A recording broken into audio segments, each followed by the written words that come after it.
There's not one guy, one person in the history of this program that's bigger than the program.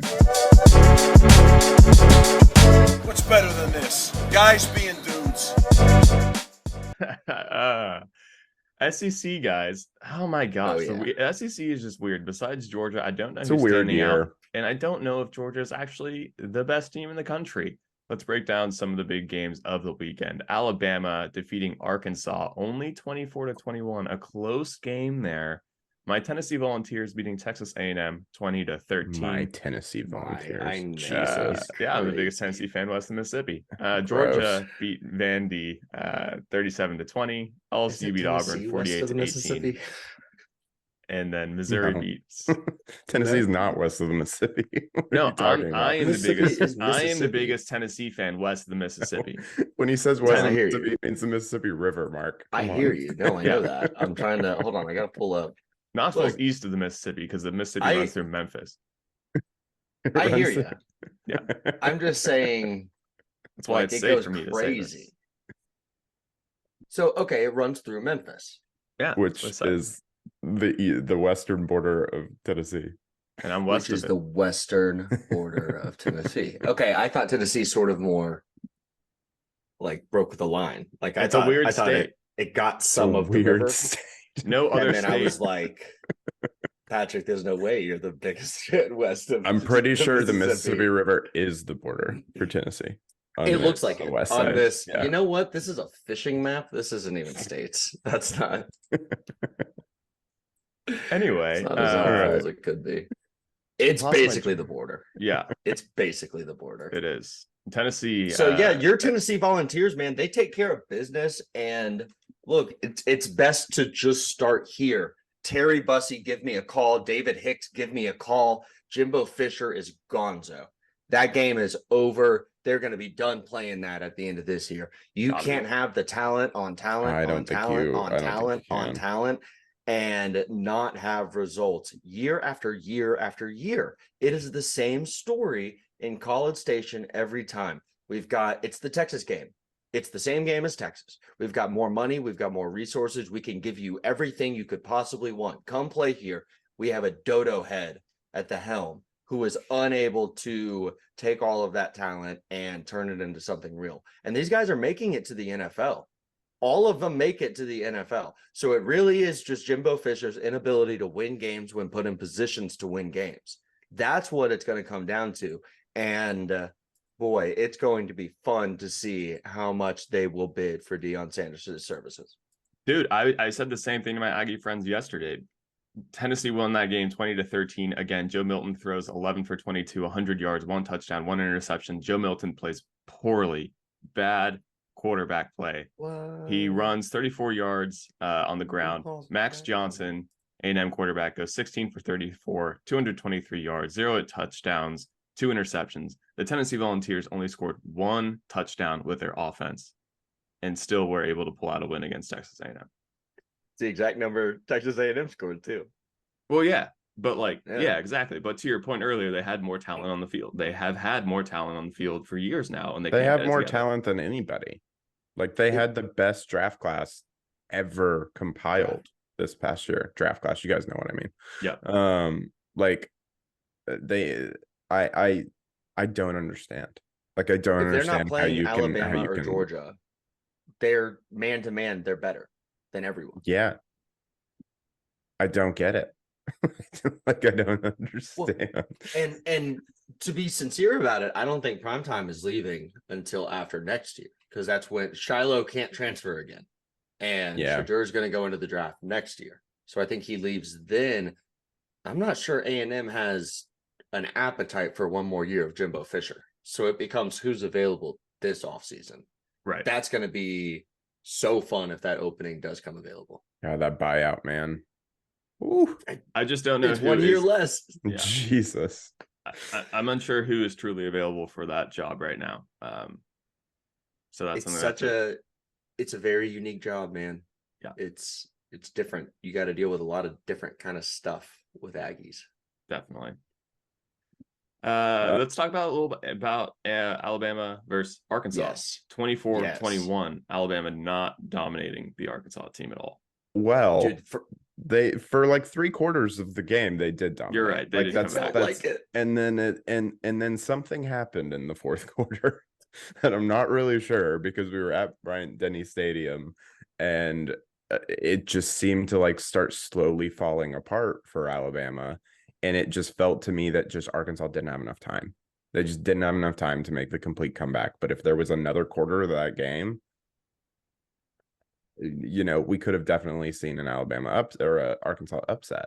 So this Bama team is weird this year. It's very strange. It's the SEC this year is weird. I know we're going to talk about Georgia here in a sec, but like it's just, there hasn't been anybody that's just been so completely dominant that we're so used to seeing year in and year out, especially with Alabama and Georgia.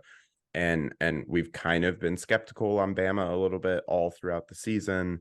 They've always been able to pull it away at the end, but except for the Texas game. But like, I don't know. It's just not impressive. It's not what we're used to.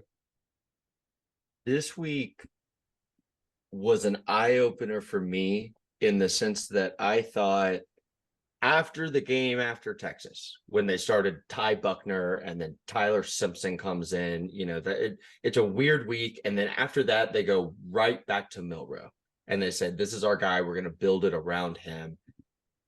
And it looked really good. For weeks, it looked very good. Yesterday was the first time that had me thinking, oh, maybe this still isn't going to work. Maybe it's still not going to be enough, because so the scoring went like this. Arkansas scored 6 points in the first quarter, unabated. It was 6-0. Alabama scored 24 straight between the first, second, and third. And then Arkansas scored 15 in the third and fourth. And it's in those orders, right? And if you're Nick Saban, you have to be concerned that, all right, cool, we're able to kick the shit out of someone in the second quarter. But by the fourth quarter, my quarterback, who went 10 of 21 passing, isn't someone I trust.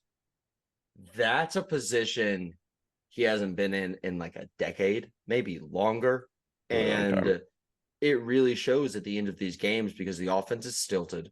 And this might not be the best Alabama defense we've seen either. Dallas Turner, as great as he is, as impactful as he is not Will Anderson. Will Anderson is not walking through that door. And you wonder if this is the Alabama team that can really make the waves we're used to Alabama making. Yeah, Alabama's remaining schedule is Tennessee at home, LSU at home, and Kentucky away. They could win all those games. They could lose all those games, by the way they played this past Saturday. Yeah.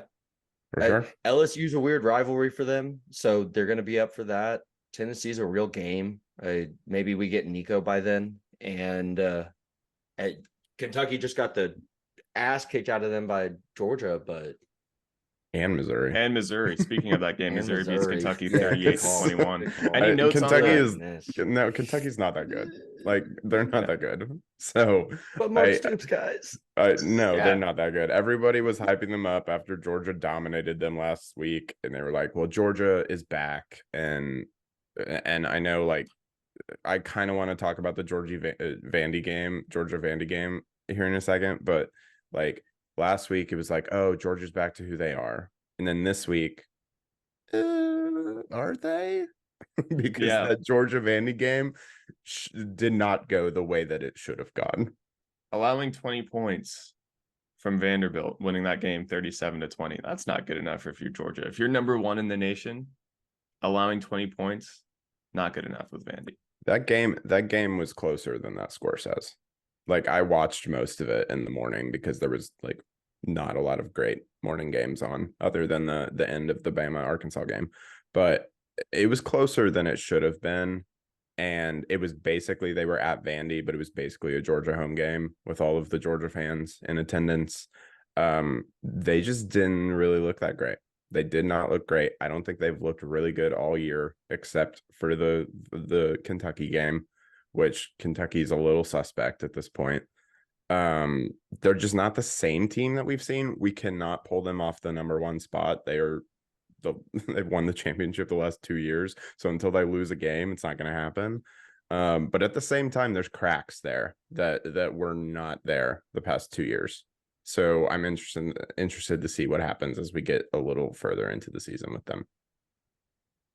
Two of those cracks. One, you potentially lose Brock Bowers for some amount of time. Yeah. Today, he exited the game with an huge. ankle injury. I think that Georgia is going into their bye next week, and that's pretty opportune timing for them to get him hopefully right. But that's pretty unfortunate, and you wonder who they have to lean on because, respectfully, I think the Ladd McConkey thing is a byproduct of Brock Bowers, not the other way around. And two, major crack that I just saw looking at this. Carson Beck has a right arm sleeve tattoo. That's his throwing arm. That's not it. That's not it, man. That is some Drew Lock shit that I am just not interested in. I don't even think Drew Lock actually has an arm sleeve, but doesn't it feel like it? And for all his flaws, Stetson Bennett didn't do that. And Stetson Bennett was a championship winner. I don't think Carson Beck has it in him.